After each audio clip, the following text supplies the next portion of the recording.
Habib Lutfi punya kepandian ilmu ronsen tadi kuburan, punya ilmu kepandian secara spiritual itu, tapi Habib Lutfi punya data konkret valid dari data. Itu kelebihannya di situ. Secara batin spiritual beliau kuat, secara keilmuan nah adapun konfliknya silakan konflik, yang penting belum perlu dibuktikan secara keilmuan. Bahkan Yun Sewu, Habib Lutfi lebih tahu dari orang keraton itu sendiri. Saya nyaksikan, saya derakan beliau di dalam keraton ketika acara di dalam loh, di rumahnya nih, fotonya Hamengkubuwono lengkap. Ini penjaga keraton, kiainya keraton sama Habib Lutfi lebih tahu. Iki gon ini semua dari mana Habib Lutfi tahu. Assalamualaikum warahmatullahi wabarakatuh. Jumpa lagi bersama saya di Paradigma 45. Sahabat Paradigma 45, sebangsa setanah air, semoga kita semua senantiasa diberikan kesehatan oleh Allah Subhanahu wa taala. Baik, pada kesempatan ini kita akan sedikit menyinggol soal begal makam dan pemalsuan makam yang marak akhir-akhir ini yang dilakukan oleh Habib Lutfi bin Yahya. Ya, jadi Habib Lutfi bin Yahya ini akhir-akhir ini marak, kemudian seolah ingin menjadikan semua pahlawan negara itu menjadi klan atau keturunan mereka yang kemudian dilabeli dengan Yahya. Dan itu pun terjadi kepada Kiai Haji Abdul Malik, atau biasa yang kita sebut di secara gamblang itu Mbah Malik. Nah, sedangkan Mbah Malik ini sebenarnya beliau adalah kiai asli Nusantara yang kemudian hari ini menurut Habib Lutfi bin Yahya itu adalah keturunan dan klan dari Yahya itu sendiri.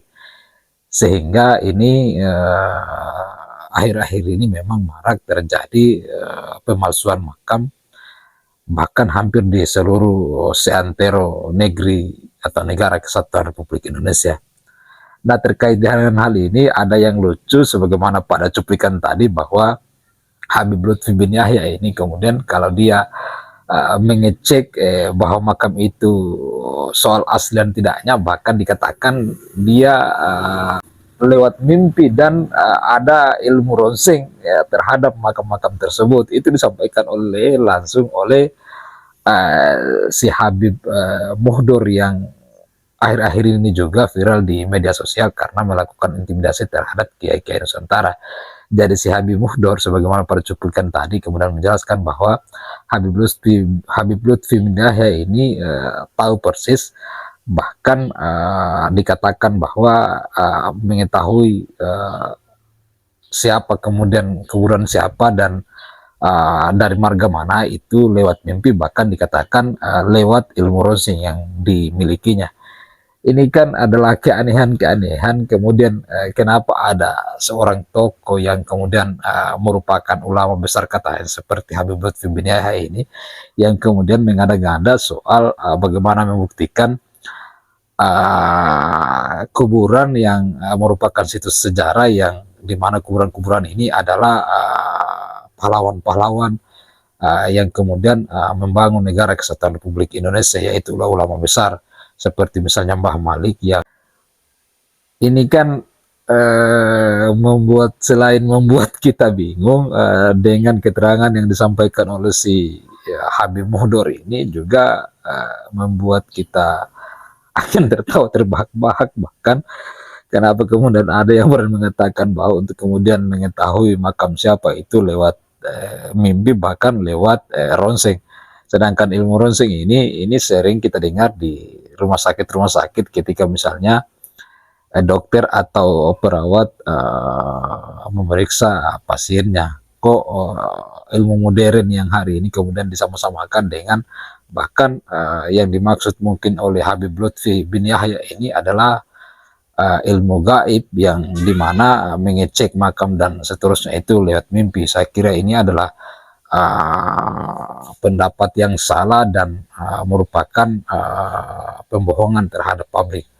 Untuk itu mari kita saksikan dulu secara lengkap apa yang disampaikan oleh Habib Muhdor berikut ini, dan mari kita tertawa bersama-sama. Cek it out.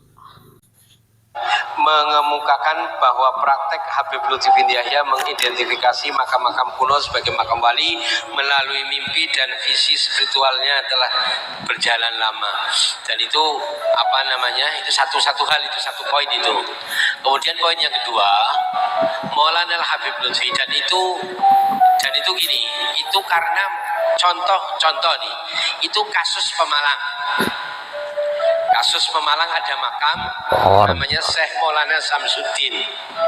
Syekh Maulana Samsuddin ini malah masyarakat setempat mengatakan bahwa makam itu adalah orang saudagar lari dari mana ke situ, bahwa kemudian dibegal, dibunuh dan lain sebagainya, kemudian dimakamkan situ, dan itu fiktif semua. Nah, dulu waktu awal sebelum saya tulis bukunya Syekh Maulana Samsuddin merujuk dari Habib Lutfi.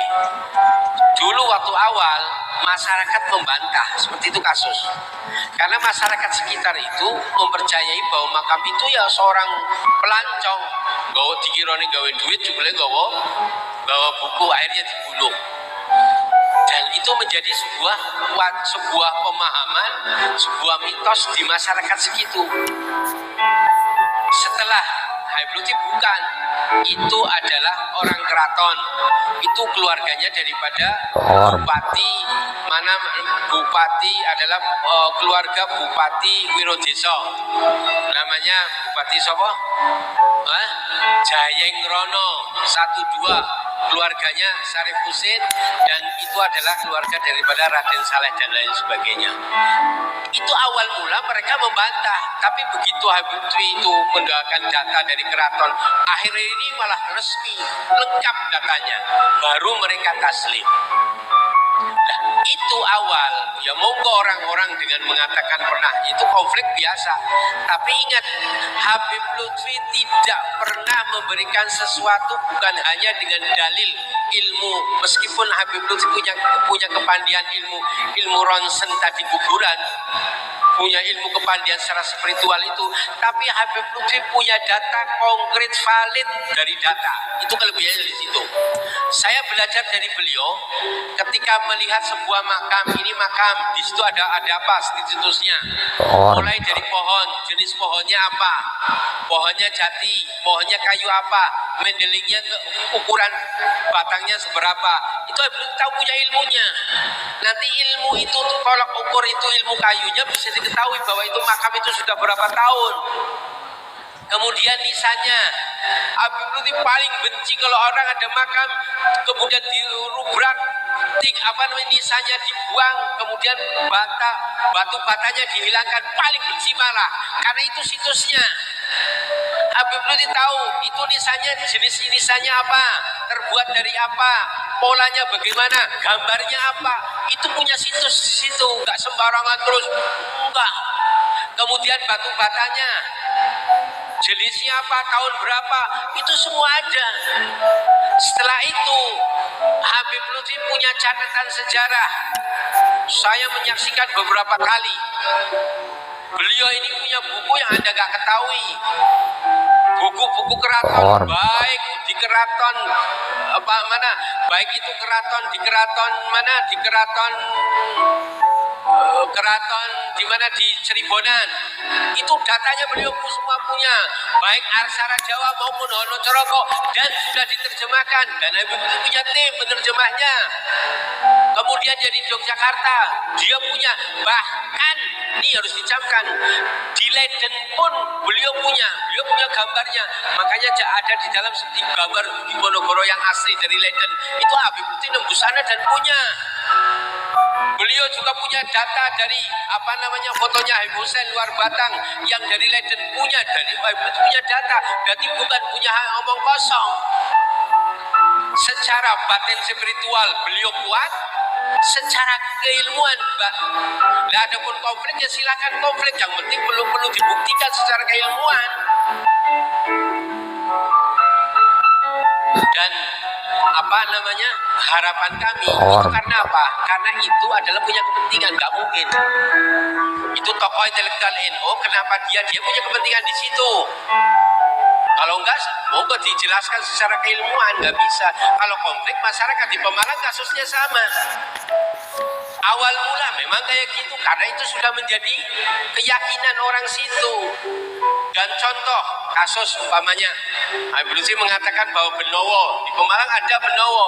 Kata Habib Lutfi bukan Benowo, Benowo bukan kuburannya di Jawa Timur, di Surabaya. Itu bukan dan itu fiktif. Nah, itu mengucapkan sama itu bukan Habib Lutfi dengan di samping keilmuan secara rohanianya, keilmuan data konkret secara bukunya juga ada valid dan itu harus diadep. Berani enggak? Kenapa berani ngomong? Karena belum pernah menghadap kepada beliau. Nanti kalau sudah menghadap, kita tahu dalam bukunya ada, baru dia delongok. Enggih. Dan Habib Lutfi kalau tidak tahu tidak mungkin memberikan fatwa. Mesti akan mengatakan tidak tahu. Dan itu Habib Lutfi gitu. Enggak seperti kita. Enggak tahu kadang sok tahu. Kalau beliau enggak ya enggak. Ya coba nanti, coba ambil tanahnya, coba nanti dicari sama beliau dan beliau punya data. Itu yang penting, itu yang harus dipahami. Habib Lutfi itu bukan ilmunya ilmu seperti orang yang mengkritisi. Dianggapnya tahu, dianggapnya mereka ini Habib Lutfi tidak punya referensi. Lo yang bisa masuk perpustakaan inti Keraton Cirebon, Keraton Jogja itu Habib Lutfi. Mereka tidak bisa. Bahkan Nyun Sewu, Habib Lutfi lebih tahu dari orang keraton itu sendiri. Saya nyaksikan, saya derakan beliau di dalam keraton ketika acara di dalam loh, di rumahnya nih, fotonya Hamengkubuwono lengkap. Ini penjaga keraton, kiainya keraton sama Habib Lutfi lebih tahu. Iki gon ini semua dari mana Habib Lutfi tahu? Karena dia tidak coba, dia klarifikasi. Yang bikin rumit mestinya dia sebagai tokoh bagaimana untuk meluruskan, seperti kasus saya di Pemalang itu. Bukan dia menjadi bingung lagi, mestinya dia meluruskan mana dalil validnya. Itu menurut saya demikian. Kemudian yang kedua, jadi jelas itu yang harus dipahami itu. Adapun itu ya biasa masyarakat, pemahaman masyarakat. Itu kan karena dia mungkin dia loyal kepada tokoh itu sehingga dia mengatakan gitu. Dan itu harusnya dia klarifikasi, dia datang bagaimana. Nah itulah baru. Jadi makanya yang jelas ini stressingnya adalah keilmuan Maulana Habib Lutfi demikian. Bukan hanya sebagai gambaran dasar, tapi punya hujah yang kuat. Paham ya? Bagaimana kita saksikan bersama bahwa si Mundur ini jelas mengatakan bahwa Habib Lutfi itu untuk kemudian mengetahui ini makam siapa itu lewat mimpi, bahkan lewat ilmu ronseng yang dimaksud oleh Habib Mundur ini. Ini kan adalah keanehan-keanehan yang sebenarnya tidak masuk akal jika dikaitkan dengan perkembangan zaman dan teknologi hari ini. Itu sudah tidak relevan dengan keadaan yang sekarang.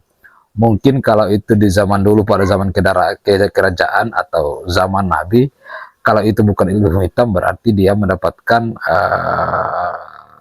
ilham dari Tuhan ya, atau dari Allah Subhanahu wa Ta'ala. Tapi kalau sekarang berbicara tentang hal seperti itu di zaman teknologi seperti sekarang, itu kayaknya itu mustahil terjadi. Namun kita bagaimana terus menikmati ini keanehan-keanehan yang disampaikan oleh klan Ba'lawi ini, para habaib yang dimana mereka hari ini sering memang membuat keanehan-keanehan di negara kesatuan Republik Indonesia ini. Untuk